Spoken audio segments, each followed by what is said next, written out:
Hello students, मैं Swapnil Tijare from Tijare classes. आज बात करेंगे हम लोग क्लास 10 का साइंस 1 का चैप्टर नंबर 5 हीट का।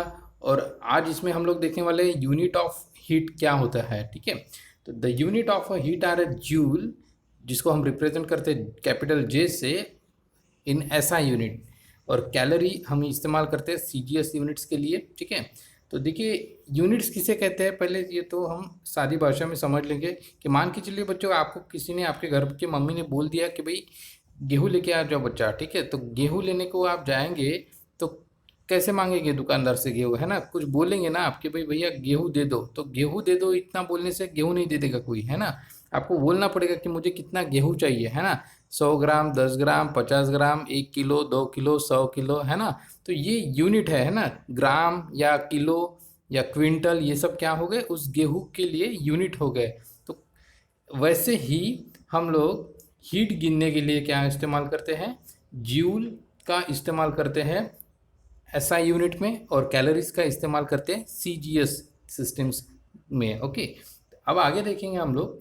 The amount of heat necessary to raise the temperature of 1 gram of water by 1 degree Celsius from the 14.5 degree Celsius to 15.5 degree Celsius is called a 1 calorie heat। तो देखिए 1 calorie heat किसे कहा गया है? Okay, ये हमें देखना पड़ेगा अभी। 1 कैलोरी हीट उसे कहा गया है अगर हम 1 ग्राम का पानी ले। ओके, 1 ग्राम का पानी ले, उसका वेट 1 ग्राम होना चाहिए उस पानी का, और उस 1 ग्राम पानी की जब हीट ऑलरेडी वो 14.5 डिग्री सेल्सियस पे होगा, ओके, और उसको हम बढ़ाएंगे 1 डिग्री से, तो वो बनेगा 15.5 डिग्री सेल्सियस। ओके, तो ये बढ़ाने के लिए, ये 1 डिग्री से जो बढ़ा अभी यहाँ पे टेम्परेचर, वो बढ़ाने के लिए जितना हीट हमें लगा, ओके, जितनी हीट हमें लगी, उस हीट को हमने कहा 1 कैलोरी हीट। ओके, उसी हीट को हमने कहा 1 कैलोरी हीट। लेकिन पानी कितना लिया था हमने? 1 ग्राम लिया था। ठीक है, यह बात आपको यहाँ पे ध्यान में रखनी है। आगे बात करेंगे। अब आपको पता है कि कैलोरी हीट किसके लिए इस्तेमाल किया हमने? सीजीएस सिस्टम में इस्तेमाल किया। अब देखेंगे हम लोग कि और भी है जो जिसको हम लोग एसआई यूनिट में कैसे इस्तेमाल करेंगे। तो चलिए देखते हैं। Similarly the amount of heat necessary to raise the temperature of 1 kg of water by 1 degree Celsius from the 14.5 degree Celsius to 15.5 degree Celsius is called the 1 calorie heat। Okay, तो उसी तरीके से क्या बोला गया है कि 1 किलो कैलोरी हीट किसे बोलेंगे? ये जो के और सी ए एल है ना, इस के का मतलब होता है किलो। ठीक है, किलो। ओके, तो इस किलो का मीनिंग क्या है, चलो देखते हैं अभी। कि 1 किलो पानी लिया हमने यहाँ पे। ठीक है, पहले केस में हमने कितना पानी लिया था?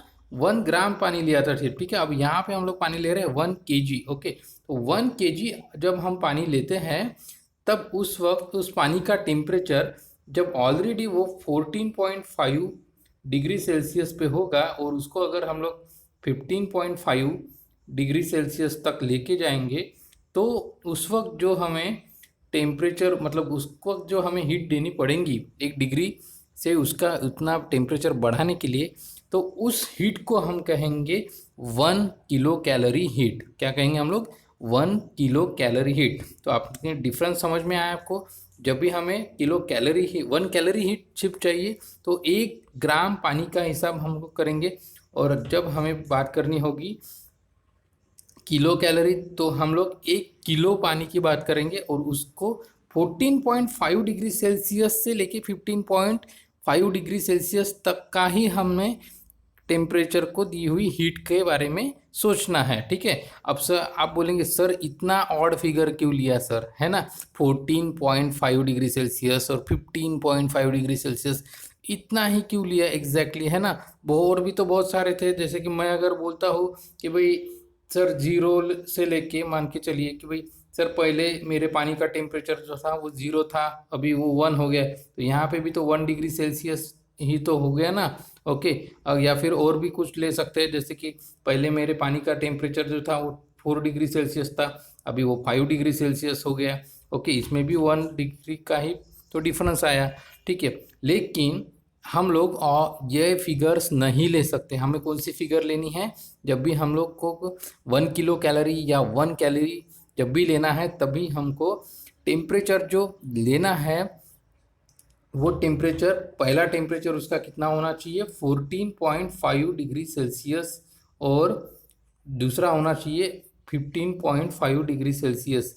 इतने ही रेंज का जो ये इतने से जो टेम्परेचर से टेम्परेचर तक बढ़ता है 1 डिग्री से, ठीक है, 14.5 से 15.5 तक के, तभी हम कैलकुलेट कर पाएंगे उस चीज़ को कि भाई ये 1 कैलोरी है या फिर ये 1 किलो कैलोरी है। ओके, तो डिपेंड करेगा कि हम लोग पानी कितना लेते हैं। ओके, तो लेकिन ये इतना ऑड फिगर क्यों लिया है ना, तो इसका आपको आंसर नीचे मिल जाएगा 1 मिनट में। चलिए कंटिन्यू करते हैं यहाँ पे। It is clear that 1 kilo calorie is equal to 1000 calories. Okay, तो हमें एक बात तो पता है कि जहाँ पे भी के लगता है वहाँ पे 1000 आ जाता है। ओके, तो यहाँ पे बोला गया है कि 1 किलो कैलोरी का मतलब कितना होता है 1000 कैलोरीज। ये आपको ध्यान में रखना है। यहाँ पे आगे बात करेंगे। ऑलवेज रिमेंबर, तो जो आपको अभी मैंने बताया कि भाई 14.5 से लेके 15.5 तक का ही टेम्परेचर क्यों कंसिडर करना पड़ता है, तो आइए आपका उसको आंसर मिल जाएगा। If you heat 1 kg of water bye 1 degree Celsius in a different temperature range than the 14.5 degree Celsius to the 15.5 degree Celsius, the amount of a heat required will be slightly different। मतलब अगर इन दोनों में से, मतलब 14.5 से लेके 15.5 तक का जो टेम्परेचर है, उसके अलावा अगर कोई भी और डिजिट हम लोग ले लेते हैं, जैसे कि यहाँ पे हमने लिया था कि पहले 0 लिया था बाद में 1 लिया था, तो यहाँ पे भी 1 डिग्री से बढ़ गया है। तो ऐसे किसी भी टेम्परेचर को जब हम हीट देते हैं तो वो सिर्फ उतने ही 1 किलो कैलोरी या 1 कैलोरी इतने हीट में नहीं गर्म होता है। ठीक है, वो 1 डिग्री से उसका डिफरेंस नहीं आता एग्जैक्टली। ठीक है, वो कुछ ना कुछ चेंज होता है। ठीक है, देखिए the amount of heat required will be slightly difference. ठीक है, amount of heat required will be slightly different, मतलब कुछ ना कुछ थोड़ा बहुत उसमें फर्क आएगा। ओके, ये बात यहाँ पे दी गई। It is therefore essential to define a specific temperature range while defining the unit of heat. ठीक है, तो इसीलिए एक स्पेसिफिक टेम्परेचर की रेंज होनी चाहिए बोलते हैं। ठीक है, ताकि हम लोग यूनिट को डिफाइन कर सके हीट के। ओके, तो अब यहाँ पे और देखेंगे हम लोग, calories and joule are related by the following relation. ठीक है, तो एक कैलोरी मतलब कितने जूल। ओके, इसका भी रिलेशन आपको यहाँ पे दिया गया है। एक कैलोरी मतलब 4.18 जूल इतना होता है। ठीक है, ये भी बात आपको परमानेंट ध्यान में रखनी है, क्योंकि इसका भी आपको प्रॉब्लम्स में बहुत काम आने वाला है। ओके, आगे बात करेंगे। एक इंट्रोडक्शन टू साइंटिस्ट, बहुत ही इंपॉर्टेंट साइंटिस्ट के बारे में इंट्रोडक्शन दिया है यहाँ पे, बिल्कुल आपको इसको ध्यान में रखना है।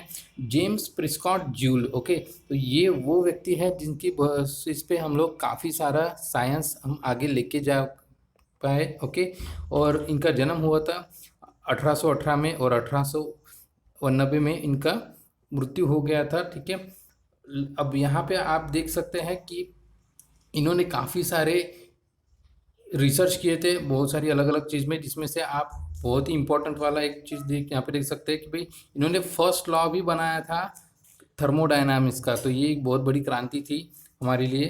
The unit of heat is called the joule after him. ठीक है, तो हीट का जो यूनिट रखा गया है वो उनके ही नाम से रखा गया था, क्योंकि उन्होंने बहुत बड़ा योगदान इसके डेवलपमेंट के लिए दिया था। तो चलिए बच्चों, आज के लिए इतना ही।